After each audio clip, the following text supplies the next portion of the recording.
And so mainly, as I have welcomed all of you for this occasion, I hope you make the most of this occasion. Of course, we all know very well how frightening it was and how frightening it is still today, ever since this pandemic came into being.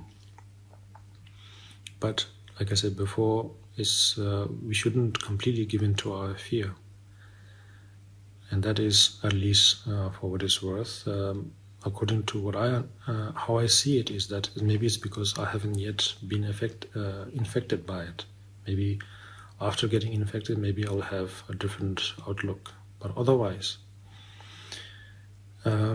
just as this pandemic, this almost all-encompassing pandemic came into being, no matter what stories or theories we have, the reality is it came abruptly, spontaneously, right? That we can all agree on. And I have a strong feeling that, I don't know when, I wish I knew, but the way it will end will be the same, abruptly. As if somebody discovered that if you drink a certain degree of or certain temperature of boiled water, that seems to be it, you know. It will be as simple as that one day. But of course, that kind of, or even right now, we are feeling that we have to, it's a waiting game sort of thing. Yes, of course, the provisions or the rules that are made from the start of the pandemic till now, from the leaders of the nations, the highly educated thinkers, lawmakers, and of course we must never forget the doctors and the whole healthcare system. Of course, they have provided various guidelines for us, of course, for our benefit and for everyone's benefit. To keep various routines or practices such as keeping physical distances and sanitizing oneself and so on. Obviously, these are very, very helpful guidelines which we all must respect. And then of course now we have this great journey of us getting vaccinated and so on. And of course it's also done, I would really like to say that it's done with good intention. It's never done with ill intention, this vaccination process. Maybe I can be a proof by saying that I got my jab, so to speak. So, for what it's worth, I feel that we have to appreciate what they're doing. Maybe, but I think it's honest to say that they really don't know completely what they're doing or know how to do things. Meaning that after all, they're human beings, and so obviously you have limitations.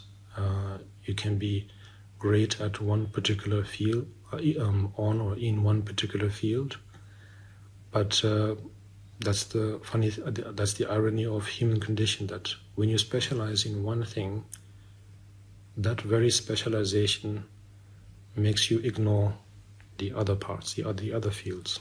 So you see, obviously there could be a lot of errors and mistakes, but nevertheless they are doing their best, and for that we have to give due credit, I feel. But beside that, with all these goodwill and good actions, what is really happening is, I think, is that it's making us become more and more anxious And we are putting so much focus on this waiting game, that when will it come to an end? Or will it ever come to an end? It's just like the everyday thing.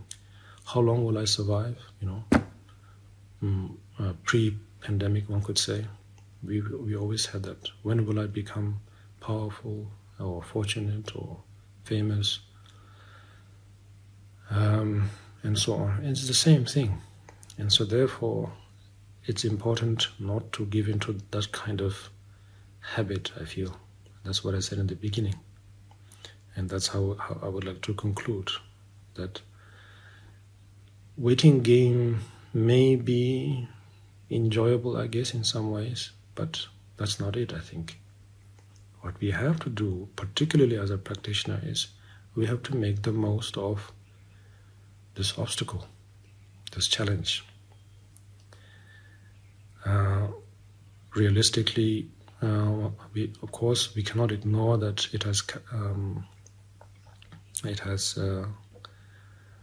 crippled the society by having so many or countless of beings actually beyond the chart that we see, or beyond the official chart. It must be true that there are countless of actually people who are suffering from this disease, and of course they have lost their lives.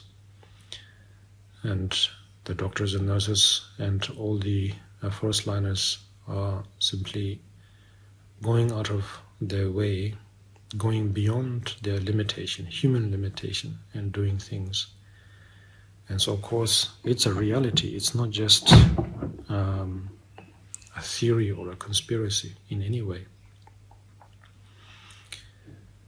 So we must make use of this reality, or this challenge, or this obstacle.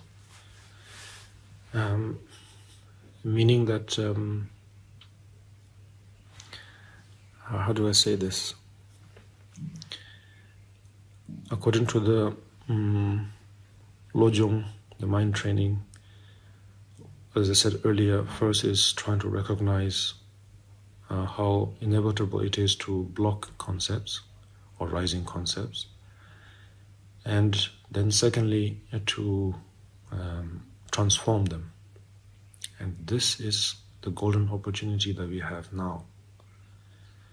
Why? Because yes, there are, or prior to the pandemic, there have been, of course, so many challenges, even during the pandemic, challenges that are both man-made and natural disasters were occurring regularly, of course. But somehow the ability of this pandemic is like as if there's a world war. But fortunately, we are not, in this case, not fighting amongst each other. And so therefore there is the common enemy this time round is a disease. And so therefore all of our focus are aimed at this one, or at this almost invisible like virus. And so therefore I think it's a great opportunity to utilize this focus, this collective focus that we have gained. And so if you do it that way, then we can use this. I gave the analogy in Tibetan that a fire needs wood to fuel. So in the same way, to fuel our cultivation of compassion and wisdom, this pandemic, I think it's the ultimate firewood, the perfect source of fuel, I feel. And so we have to use this to really see how impermanent life is. Basically, you can run through the 4 thoughts that turns our mind away from confusion or samsara, in order. That this obstacle is one of the most perfect representation of impermanence. And so therefore, this would be a great cause for us, first of all, to what we are all seeking for as beginners, in Tibetan known as Ngenjung, means, what is it? Renouncement, I think. Renouncement of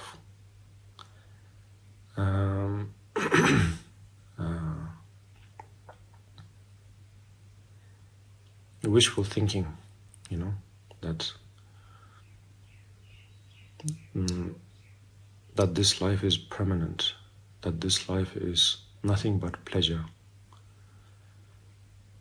And so therefore, this is a great opportunity, first of all, to gain a sense of renouncement, to harness what it means to cultivate renouncement. Of course, the general word is samsara, but it doesn't matter whatever term we use, whatever works for each of us, we could use that. But basically to really see for ourselves that how impermanent things are and how they have no real long-lasting quality. That doesn't mean that don't enjoy life, become pious, go to a cave and become a beggar and so on. It doesn't mean that at all. It just means we have an opportunity to see the reality as it is because of this great boom, this great noise. Noise so real that, how to say, it's affecting all society. Realistically, the disease affects us, but at the same time, verbally, so much commotion, how to say, it's going around or goes around that creates even more panic than there is. And so therefore, it is a great opportunity to focus the nature of samsara, the nature of the cyclic existence. So, renouncement. And, of course, on top of it, the most important thing, to be able to cultivate Bodhichitta, meaning in Tibetan, Changchup Sem. In English, a rough or loose translation would be enlightened attitude or heart or mind, whatever we call it. That the only thing that we can rely on is the complete acceptance of this changing and fluctuating world, and at the same time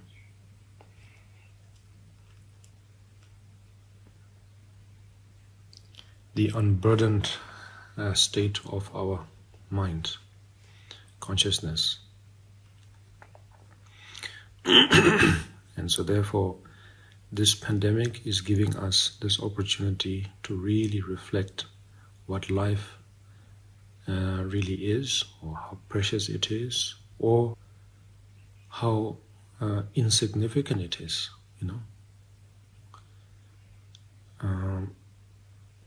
It's giving us the chance to look at it from various angles, according to the lifestyle that we have, according to the professions we have, no matter who we are, whether we are materialistically wealthy or not, physically healthy or not, lifespan-wise, whether we are still at the beginning or in the middle or or at the end, doesn't matter. No matter what religion, no matter what philosophy, no matter what race, gender, that it is sort of somehow showing us that this virus has no politics at all. This virus has no religion at all. This virus stops for no one and for nothing. And so therefore, you might develop great confidence about life. So therefore, please utilize these, in general, this time that we live in, and particularly during these few days of sessions of aspiration. And obviously, we should all wish for the cessation of this disease, but not wait for it.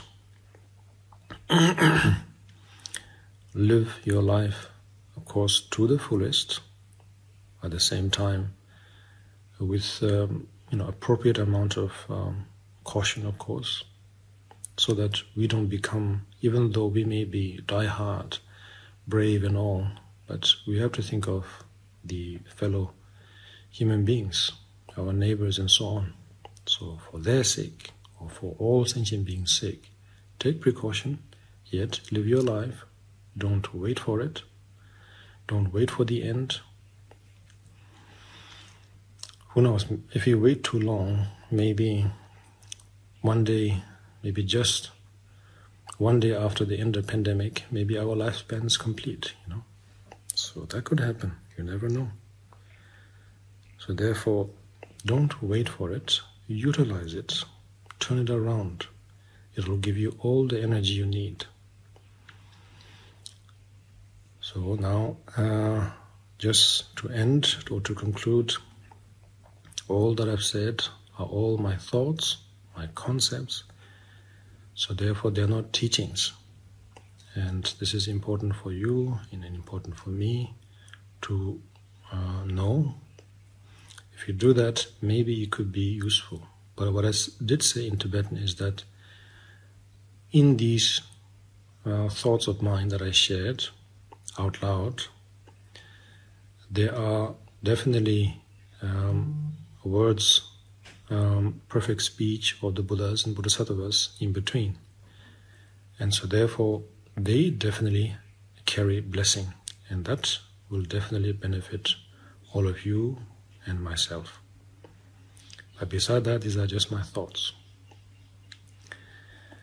So now it's almost becoming 2 hours, so therefore let's not waste any more time and make good use of it. I wish you all well. I hope that soon we will all have the opportunity to practice together like we did under the Bodhi tree in the past many years. Till then, take good care of yourselves, enjoy this practice, and make the most of your life. And hopefully we will see together either in this life or in the next, no matter where we are. We will find a way. So take care. Thank you.